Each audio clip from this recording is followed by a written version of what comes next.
मेरा गांव अब शहर में रहता है और शहर तो शहर है, वो हम सबके दिमाग में रहता है। नमस्कार, मैं विष्णु प्रभाकर और आज गांव की बात करेंगे, गांव की बदलाव की बात करेंगे।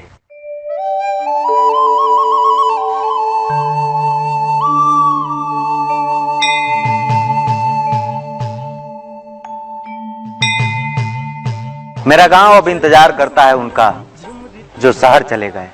मेरा गांव भी पहले सीधा सादा और सच्चा था, लेकिन जब से गांव के लोग शहर गए हैं तब से मेरा गांव भी मतलबी हो गया है। गांव से शहर की तरफ आती रेलगाड़ियों में ठसाठस दिखती भीड़ बेतहाशा बेरोजगारी की इशारा करती है, लेकिन बात जब भी जीवन और खुशहाली की होती है तो गांव की याद आती है।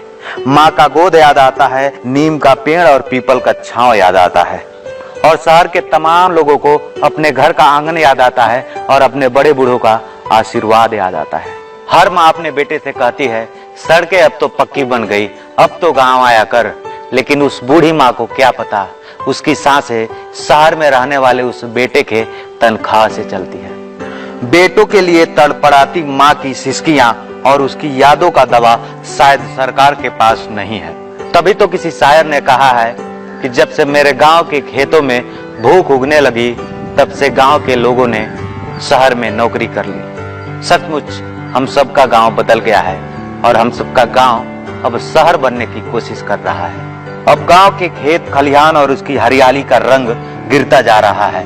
अब गांव में भी लोग मिठा भूजा नहीं बल्कि 2 मिनट में तैयार होने वाला मैगी खाते हैं। गांव में लोकगीत के बजाय अब फिल्मी गाने सुनाई देते हैं। अब गांव के लोग भी शहरों की भाषा बोलने लगे हैं। अब गांव के लोग भी कहते हैं कि अपने काम से काम रख, तभी बदलाव होगा।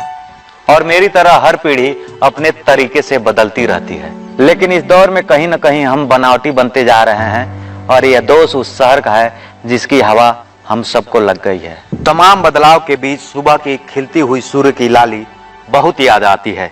गांव में हर साल वो भाड़ मंडली का पंचम सुर हृदय में आज भी हिलोरे लेता है। शाम ढलते ही गांव के नहर के पुल पर बैठकर बड़े बुजुर्गों के साथ हुई मस्ती बहुत याद आता है।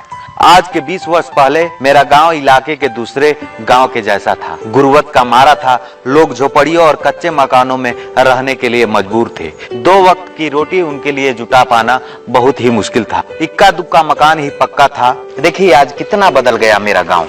कुछ रोज पहले मैं भी अपने गाँव गया था और देखा कि मेरे गाँव का भी समय अब काफी ग्लोबल हो गया है और गाँव के लोगों के पास हाल चाल के अलावा कुछ और बात करने के लिए टाइम नहीं है। जब गांव में पहले बेटी पहली बार अपने ससुराल से अपने गांव आती थी तो गांव की सभी घरों में इतना सत्कार होता था।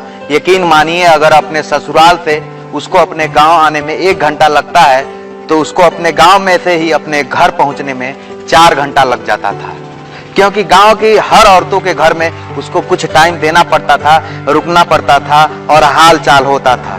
यह लोगों का स्नेह प्यार था।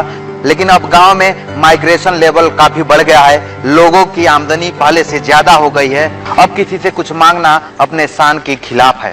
संपन्नता तो दिखती है, लेकिन आपसी मेल जोल का नेटवर्क गायब हो गया है। पहले गांव में जब किसी के घर में पूजा विवाह या भोज का कार्यक्रम होता था तो आंगन में महिलाओं का जमघट लग जाता था। वहां आपस में बैठकर बातचीत होती थी। त्योहार विशेष का गीत गाया जाता था। इसके लिए बकायदा निमंत्रण भेजा जाता था। अब तो फोन पर ही निमंत्रण दे दिया जाता है। अब गांव में गांव का टच धीरे धीरे लुप्त होता जा रहा है। फागुन में अब गांव में फाग नहीं गाए जाते हैं। होली वाले दिन गाड़ी में डीजे बांधकर गुड्डू रंगीला और चंदू चमकीला के अश्लील गीतों पर गांव झूम उठता है। साथ में मदिरा और पैक मारने वाले नौजवानों की भीड़ एक साथ लहर में चलती है और एक दूसरे का कपड़े फाड़कर मजनू बनकर पूरे गांव में अंग प्रदर्शन करते रहते हैं। और कहीं न कहीं गांव की विरासत और गांव की संस्कृति अब खत्म होती जा रही है और यही बदलाव हम सबको बनावटी बनने पर मजबूर कर दे रहा है। उम्मीद करता हूं आप सबको आज का वीडियो पसंद आया होगा।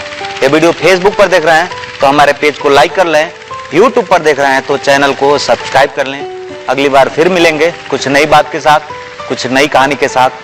तब तक अपना ख्याल रहिए, सुरक्षित रहिए, देश का सम्मान कीजिए।